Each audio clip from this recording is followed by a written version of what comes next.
قبر میں آوازیں آنا، یہ والدہ نے اور اس کی خالہ نے اور ایک ہمسائے نے، پڑوسی نے سب کچھ سچ بیان کر دیا، اور حتیٰ کہ یہاں تک انہوں نے بتا دیا ہے کہ میرے بیٹے کو طبی موت نہیں آئی بلکہ میرے بیٹے کو مارا گیا ہے۔ باقی یہ جو باتیں ہیں، قبر کی کھدائی ہو چکی ہے یا پھر اپنا اس کو قبر سے نکال لیا گیا ہے یا صرف پڑیاں نہیں اٹھائی گئیں، یہ سب باتیں ہیں، ان کی باتوں کے پیچھے نہ آئیں۔ اصل بات جو ہے یہ اس کی والدہ کی، وہ آپ سنیں۔ السلام علیکم ورحمۃ اللہ، میں آپ کا میزبان مظفر اقبال۔ میں امید رکھتا ہوں کہ آپ سب خیر و عافیت سے ہوں گے۔ میں والدہ کی بات سے سٹارٹ کرتا ہوں، اور شبیر کی والدہ نے کہا کہ میرے بیٹا جب صبح گھر سے گیا ہے، یہ سریے کا کام کرتا تھا، تو یہ جب صبح گھر سے گئے ہیں تو راستے میں جا کے ان کو وومٹ الٹی آ گئی، تو اس کے بعد وہ ان کے بھائی نے، چھوٹے نے کہا کہ آپ اس کو، میں گھر چھوڑاتا ہوں، باقی سارے کام پہ چلے جائیں۔ وہ سارے لوگ کام پہ چلے گئے، اس کو گھر چھوڑ کے چلا گیا۔ تو میں نے پھر دوبارہ ان کو کہا، یہ والدہ کہہ رہی ہیں کہ میں نے دوبارہ پھر کہا کہ اس کی طبیعت خراب ہے، آپ اس کو گھر میں چھوڑ گئے ہو، آپ کسی ہاسپٹل میں یا ڈاکٹر کے پاس لے کے جاؤ، اس کا چیک اپ کراؤ۔ تو پھر وہ اس کے بعد صدیق آیا جو ٹھیکیدار تھا، وہ جب آیا تو اس نے پھر میرا بیٹا، وہ والدہ کہہ رہی کہ میرا بیٹا خود چل کے اس کے موٹر سائیکل کے اوپر بیٹھا ہے۔ جب موٹر سائیکل پہ بیٹھا ہے تو اس کے بعد پھر وہ ایک چھوٹے سے میڈیکل سٹور کے اوپر لے گیا ہے، یہ صدیق جو ہے، ٹھیکیدار جو ہے۔ تو جب ادھر لے کے گیا تو ادھر اس کو انجیکشن لگا دیا گیا ہے۔ تو ادھر ہی ایک ان کے ہمسائے نے، رشتہ دار نے بات کی ہے، وہ بھی میں آگے جا کے بیان کرتا ہوں، پہلے میں والدہ کی بات بتاتا ہوں۔ تو والدہ کہتی ہے کہ پھر جب ادھر وہ شبیر کو انجیکشن لگایا گیا تو شبیر کو پھر اس جگہ پہ تھوڑی دیر رکھا گیا، تو پھر اس کے بعد ڈاکٹر خالد کے پاس لے گئے۔ وہ تھوڑا سا کوئی بڑا ڈاکٹر ہوگا کہ اس کے پاس لائسنس ہوگا، تو اس کے پاس لے کے گئے ہیں۔ تو جب اس کے پاس لے کے گئے ہیں تو وہاں پہ پھر مجھے فون کیا گیا کہ آپ کے بیٹے کی طبیعت بہت خراب ہے، آپ ادھر ڈاکٹر خالد کے پاس آ جائیں۔ تو میں ڈاکٹر خالد کے پاس گئی ہوں، تو وہاں پہ جا کے میں نے دیکھا تو میرا بیٹا بے ہوش تھا، اس کو ہوش نہیں ہے۔ تو میں نے کہا کہ یہ تو اس کو کیا ہو گیا ہے، میں تو گھر سے صحیح اس کو نکالا ہے۔ تو صدیق کے بھائی نے کہا کہ اماں جی کوئی بات نہیں ہے، یہ بے ہوش ہوا ہے۔ تو پھر ڈاکٹر خالد نے بھی کہہ دیا کہ ادھر سے نہیں، آپ جناح ہاسپٹل لے کے جائیں۔ شبیر کو جب جناح ہاسپٹل کے اندر لے جایا گیا تو وہاں پہ والدہ کہتی جب لے کے جا رہے تھے وہ میری گود میں بیٹھا ہوا، میں نے اس کے سر کو اپنی گود کے اندر رکھ لیا، تو لیکن اس کو کوئی ہوش نہیں ہے، کچھ اس کے سانس نہیں آ رہا تھا۔ تو جب جناح ہاسپٹل میں گئے ہیں تو وہاں پہ انہوں نے کہہ دیا، ایمرجنسی میں گئے ہیں تو انہوں نے کہا تو یہ تو ڈیتھ ہو چکی ہے، یہ تو بندہ مثلا یہ تو فوت ہو چکا ہے، یہ تو بندہ زندہ نہیں ہے۔ تو میں نے پھر وہ دوسری سے پوچھا کہ آپ تو کہہ رہی تھی کہ یہ بے ہوش ہے۔ تو بہرحال وہ یہ بات ہوئی ہے، تو یہ والدہ نے ساری بات کی ہے۔ تو آخر میں پھر یہ والدہ نے بتایا کہ میرے بیٹے نے صدیق سے، جو ٹھیکیدار ہے، جو کام کرنے والے کا ٹھیکیدار ہے، اس سے 7 لاکھ روپے لینا تھا، تو اس وجہ سے میرے بیٹے کو مارا گیا، میرے بیٹے کا بدلہ دلوایا جائے۔ تو اس کے بعد محترم بھائیوں، یہ اس کی خالہ کی میں بات بتاتا ہوں، یہ اس کی خالہ کی پکچر ہے۔ تو خالہ کے پاس جا کے جب یہ تحقیقات ہوئیں، خالہ نے بھی یہی باتیں بتائی ہیں کہ شبیر کو صحیح طریقے کے ساتھ لے جایا گیا ہے۔ جب میڈیکل سٹور سے ڈاکٹر خالد کے پاس لے کے گئے تھے تو ادھر یہ ہمارا ہمسایہ، یہ جو اس کی تصویر آ رہی، یہ کہہ رہے ہیں کہ اس کی چیخوں کی آواز میں نے سنی ہے، کہ یہ چیخیں مار رہا تھا، چیخے کی آواز میں نے اس میں سنی ہے۔ تو میں نے کہا کہ کوئی بات نہیں ہے، کوئی تکلیف ہوگی تو اس وجہ سے یہ چیخے مار رہا ہے۔ تو میں نے بھی اتنا زیادہ توجہ نہ کی، میں بھی ادھر سے پھر آ گیا۔ پھر اس کے بعد اس کی بڑی خالہ کو یہ پتہ نہیں تھا کہ اس نے کتنے پیسے صدیق ٹھیکیدار سے لینے تھے۔ تو پھر چھوٹی خالہ نے، یہ جو چھوٹی خالہ ہے، اس نے پھر بتایا کہ اس نے 7 لاکھ روپے لینا ہے۔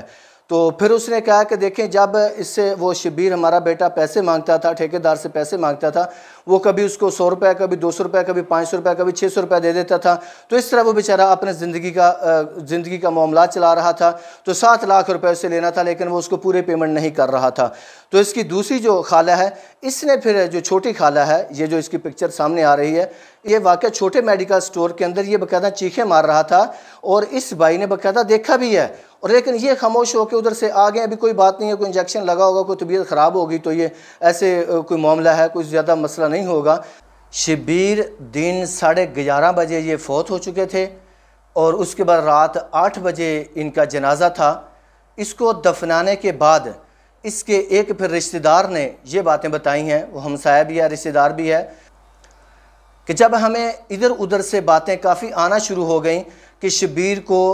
طبی موت نہیں آئی بلکہ شبیر کو مارا گیا ہے، قتل کیا گیا ہے، انجیکشن لگا کے قتل کیا گیا ہے، تو پھر ہم نے اس کے بعد اس کا باقاعدہ پوسٹ مارٹم کی بات کی ہے، اور اس کے بعد قبر کی کھدائی کی ہم نے باتیں کی ہیں، اور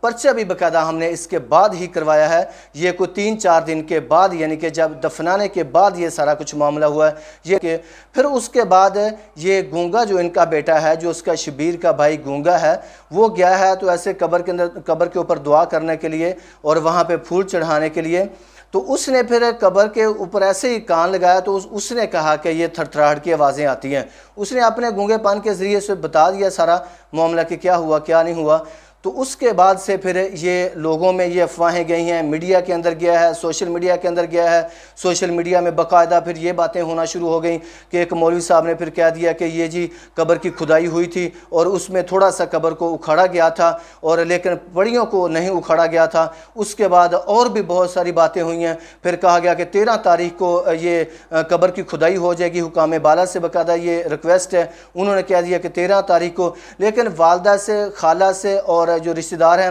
یہ سارے کے سارے کہہ رہے ہیں کہ ہمیں قبر کے اوپر اب جانے نہیں دیا جا رہا، ہمیں نہیں پتا کہ ہمارے بیٹے کی قبر سے آوازیں آ رہی ہیں یا کیا معاملہ ہے کیا نہیں ہے۔ تو محترم بھائیو، قبر سے آوازوں کا معاملہ تو یہ بھی ہو سکتا ہے کہ جیسے آپ نے دیکھا ہوگا کہ اپنا یہ ایک بجو ہوتا ہے جو قبر کا جانور جس کو کہتے ہیں، تو اس میں وہ بجو جو ہوتا ہے مردے کھانے والا، تو وہ بھی ہو سکتا ہے شاید وہ ہو، اس کی وجہ سے قبر سے آوازیں آ رہی ہوں، لیکن اس کا واللہ تعالی عالم، اللہ ہی بہتر جانتا ہے۔ اور والدہ سے جب یہ بات کہی گئی کہ اتنے دن کے بعد، یعنی کہ اب 15-18 دن ہو چکے ہیں، 20 دن ہو چکے ہیں، تو اتنے دن کے بعد کیا وہ بندہ زندہ رہ سکتا ہے جو قبر کے اندر ہے؟ اس کے اوپر منہ منہ مٹی بھی ڈال دی گئی ہے۔ تو وہ کہتی ہے کہ یہ تو ہم بھی کہتے ہیں کہ یہ نہیں ہو سکتا، لیکن ہو سکتا ہے کہ اللہ کی قدرت بہت بڑی ہے۔ جیسے مثلا آپ نے دیکھا ہی ہے کہ صحابہ کہف والوں کو تو اللہ کی قدرت تو بہت بڑی ہے، اس میں تو کچھ بھی نہیں انسان کہہ سکتا، تو وہ تو کر سکتی ہے، اگر ہمارا بیٹا زندہ ہوگا تو کوئی ایسی بات نہیں ہے۔ لیکن محترم بھائیو، یہ میں اپنا یہ جو ڈاکٹرز ہوتے ہیں، یہ میڈیکل سٹور والے ہوتے ہیں،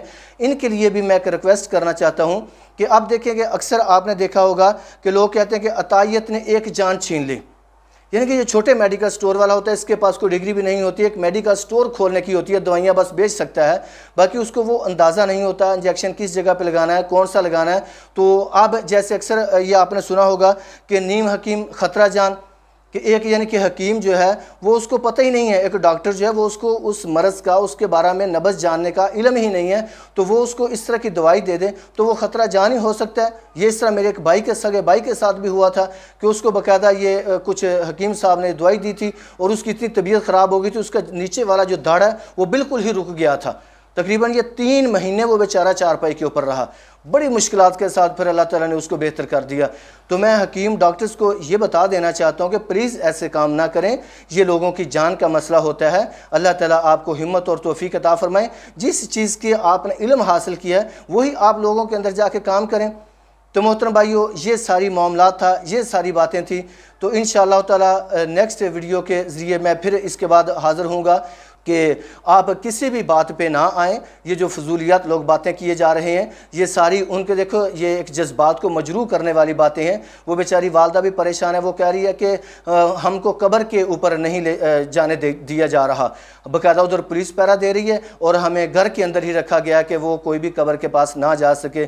کہ یہ ساری کی ساری باتیں حق پہ مبنی ہیں۔ تو محترم بھائیو، کوشش کریں کہ لازمی آپ سارے بھائی جو میری ویڈیو کو سن رہے ہیں، میرے چینل کو ضرور سبسکرائب کریں، تاکہ میں قرآن اور حدیث ہی اپلوڈ کرتا ہوں، آپ کے سامنے میں حقیقت اور سچ ہی لے کے آتا ہوں۔ اللہ تعالیٰ مجھے صحیح معنوں میں قرآن اور حدیث پہ عمل کرنے والا بنا دے، اور آپ سب بھائیوں کو جو میری ویڈیو کو دیکھ رہا ہے، ان کو بھی سچ اور حق پہ عمل کرنے والا بنا دے۔ اللہ تعالیٰ ہم سب کے اعمال کو معاف کر دے، ہمیں 5 وقت کا نمازی بنا دے، ہمیں صحیح معنوں میں عمل کرنے والا بنا دے۔ اقول قولی ھذا استغفر اللہ لی ولکم۔